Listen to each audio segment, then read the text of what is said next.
Author Stephen King since 1974 has long established himself as being the master of horror when it comes to horror novels. He has been working non-stop for over 40 years now and has published nearly 100 novels and sold well over 350 million copies.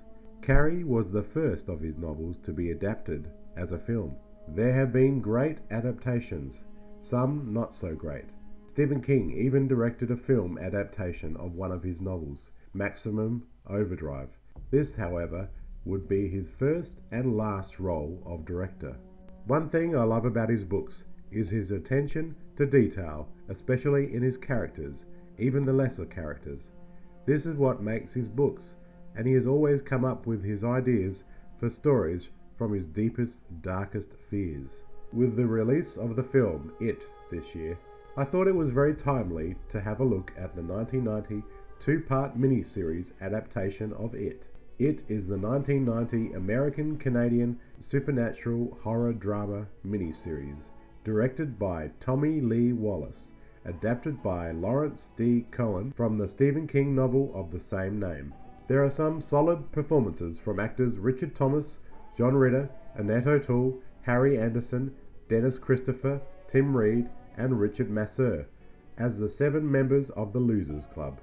And Tim Curry is scary and terrifying as Pennywise. The child counterparts of the Losers that appear in Part 1 are great also, and are played by Jonathan Brandis, Seth Green, Emily Perkins, Brandon Crane, Adam Farazi, Marlon Taylor, and Ben Heller. It is about a group of 7 kids in a small Maine town known as the Lucky 7 or the Losers Club. Kids in the town of Derry in 1960 are ending up dead due to an evil entity lurking in the town. It shows itself in the form of a terrifying clown known as Pennywise. The main kids try to defeat the evil force, which preys on their deepest fears and forces them to face them head on. The losers theorize that Pennywise is not just a deranged man in a costume, but is an otherworldly creature that surfaces every 30 years in Derry to murder children. Guessing its powers are based on imagination, the losers fight back using the same power, melting Pennywise's face with imaginary battery acid and smash a hole in his head using a silver projectile. Pennywise escapes wounded, and the 7 make a promise to return to kill him should it resurface once again. Flick forward 30 years to 1990. Mike is a librarian living in Derry. He hears of the mysterious death of a girl. He suspects that Pennywise has returned and is responsible for the murder.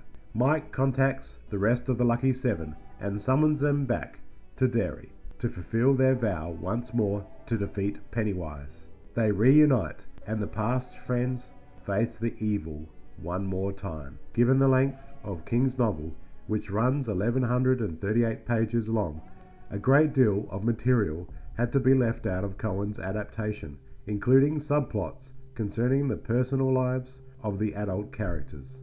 ABC enlisted writer Lawrence D. Cohen to adapt the 1138-page novel. Cohen had previously written the film adaptation of Carrie in 1976. Cohen condensed the novel into a 2-part, 4-hour miniseries that retained the core elements of the novel, but Cohen was forced to abandon numerous subplots by virtue of the novel's length and the network's time slot restrictions. George A. Romero had originally been signed on to direct the project, which at the time ABC had planned for an 8 to 10 hour series. Romero actually did extensive pre-production work and closely collaborated with Lawrence D. Cohen to develop the script, but he had to bow out due to a scheduling conflict with the remake of Night of the Living Dead. Tommy Lee Wallace was signed on to direct the project. ABC had decided to condense the series to just 2 parts. Cohen said, "I can't even begin to enumerate my favorite scenes from the book that we had to cut, because there are so many of them. The way I see it, the best moments from the book made the cut, and the rest are casualties of war." I started to actually look at kids when I grew up a little bit, and I said, you know, Kids are all terrified of him, and the parents are all like, "Aren't the clowns funny, Johnny?" And Johnny's like, "No, get me the hell out of here. These people are all crazy," because they are monstrous looking, and children are really afraid of them. They do have that sort of monstrous thing going for them. According to Cohen, he had written the script for the series without a specific actor in mind for the role of Pennywise. Before Tommy Lee Wallace was attached to the project, Roddy McDowall was considered for the part of Pennywise. Director Wallace had worked with McDowall before on the film Fright Night Part 2 in 1988. Malcolm McDowell and Alice Cooper were also considered to play Pennywise, but Wallace wanted Tim Curry for the part. Production on it began in early 1990, and the series was filmed over a period of 3 months in New Westminster, British Columbia, Canada, in mid-1990, on a $12 million budget. Given that the shooting entailed an adult cast with child counterparts, Wallace sought to have the adult actors meet with the children playing the younger versions of their characters. We had a point of bringing the adult and children actors together for a couple of days, even though it was costly, since the adults and the kids have no scenes together. Original storyboards for Pennywise featured exaggerated cheekbones, a sharp chin, and bulbous forehead. Special effects coordinator Bart Mixon began working on a head cast for the Pennywise character after Curry was cast in the role. He also designed 3 clay molds for testing. According to Mixon, he based the shape of Pennywise's head on Lon Chaney in Phantom of the Opera, stylized into a clown. 3 different versions of the clown's face were created. I mean, I'm fascinated by movie villains. I enjoyed Lon Chaney, and I mean, in some ways, I don't know, we kind of discussed this a bit. I mean, in some ways, I think that horror movies have got a little too far away from the mind.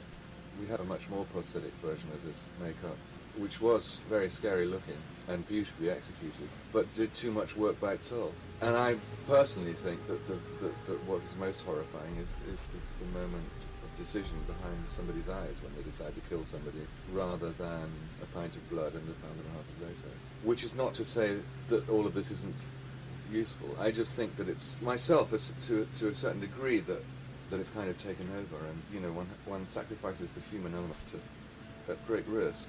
But this is obviously an actor's viewpoint. Initially, because he didn't relish the thought of being buried under so much makeup. When he played Darkness in Legend, it was a difficult and demanding role, and the hours in makeup were still fresh in his mind. Tommy Lee Wallace minimized the amount of makeup on Curry. To achieve the white complexion, Curry wore prosthetic makeup cream to make him appear almost like a living cartoon. On the DVD commentary track, the actors note that Tim Curry's characterization of Pennywise was so creepy and realistic that everyone avoided him. To get the effect of it moving through the pipework, a dolly crane was built and pushed through the piping. It was a difficult shot to get right because it was so cramped. It was also done from its point of view because Tommy Lee Wallace believed that what we imagine is often scarier than what we see, a trick he learned from his old mentor, John Carpenter. When Beverly goes back to the house she grew up in, Tommy Lee Wallace wanted Annette O'Toole alone on the street, without any other actors or extras around to make it creepier. When Pennywise appears as a ghostly image in the sewers, Tommy Lee Wallace originally wanted the roots growing down to begin writhing around him, but the budget wouldn't allow it, and Wallace thought the effect they had to use instead was rather cheesy to look at. The blood oozing over Georgie's photo was quite unusual to see in a TV movie in 1990. It paved the way for TV movies and miniseries in the future to push the envelope far more than ever before. The Chinese restaurant scene was Richard Thomas's favourite scene. It was filmed in 3 days. There were puppeteers under the table working Pennywise's fortune cookies. The scene was shot on a handheld camera to make it scarier. According to Tommy Lee Wallace on the director's DVD commentary, making the photo in Mike's album come alive was a difficult scene to shoot. Tommy Lee Wallace admitted he had never read the novel before making the miniseries. He preferred to let the script speak for itself. Tommy Lee Wallace was a former protege of John Carpenter's.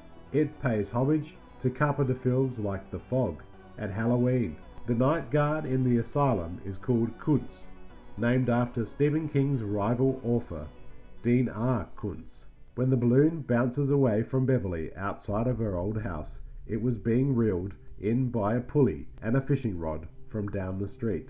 The spider at the climax was a fully operational puppet. It was the last scene to be filmed. John Ritter was disappointed that the final battle had to be fought with a puppet and not Tim Curry, because he felt Pennywise was the real villain of the show.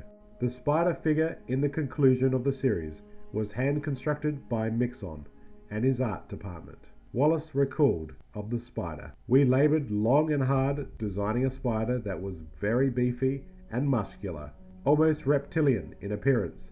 It looked great in the drawings, and even I recall a little clay model Bart did, which sealed the deal and won my enthusiastic approval." The team went back to Hollywood to work the whole thing up full size. When the SVFX team returned to Vancouver and unpacked the full-size spider, what I expected to see was the big version of the original model, the beefy reptilian thing that was scary on sight. What they assembled on set was very, very different. Some portions of the spider, including the head and the legs, were powered animatronically, while the body was powered by crew members. The scene featuring the spider was shot in slow motion. The majority of the special effects in the film were done practically without digital alteration. Aside from the shower scene in which Pennywise comes out of the drain, this scene was done with replacement animation, an animation technique similar to stop-motion animation. All of the cast have fond memories of working on it, saying it was one of the best experiences of their lives on the DVD commentary. It aired on ABC over 2 nights, on November 18th and 20th, 1990. According to writer Cohen, it was considered a major success for ABC, attracting 30 million viewers over its 2-night premiere. Critics praised Tim Curry's performance as Pennywise and the performances of the child actors. Composer Richard Bellis received a Primetime Emmy Award for Outstanding Achievement in Music Composition. It's very impressive how they made this series, and on a very tight budget. There's so much that they squeeze into the story and into a 4-hour-long miniseries. They manage to keep the elements of the novel intact and stay loyal to the subject matter and integrity of the story. Stephen King commented on the miniseries in a 2015 interview and was appreciative of it. "You have to remember, my expectations were in the basement. Here was a book that sprawled over 1,000 pages, and they were going to cram it into 4 hours with the commercials. But the series really surprised me by how good it was. It's a really ambitious adaptation of a really long book." Stephen King allowed a lot of flexibility when it came to rewriting much of the novel. Part 1 of it is my favourite part, mainly because the kids are so relatable. All the child actors are fantastic in their roles, and it really shows what being a kid is all about. The fears they deal with, but at the same time holding on to that innocence.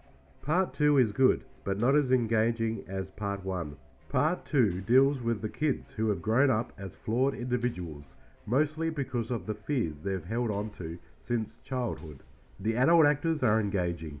I especially enjoyed watching John Ritter and Annette O'Toole. Tim Curry adds so much to the story as the evil force in the form of a frightening clown.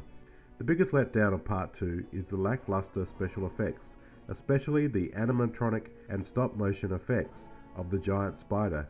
It actually takes away the suspense and the fear of the story. It was director Tommy Lee Wallace's first TV movie. He tried to get it as close to perfect as possible. However, he later said he believed they fell short in comparison to King's original novel.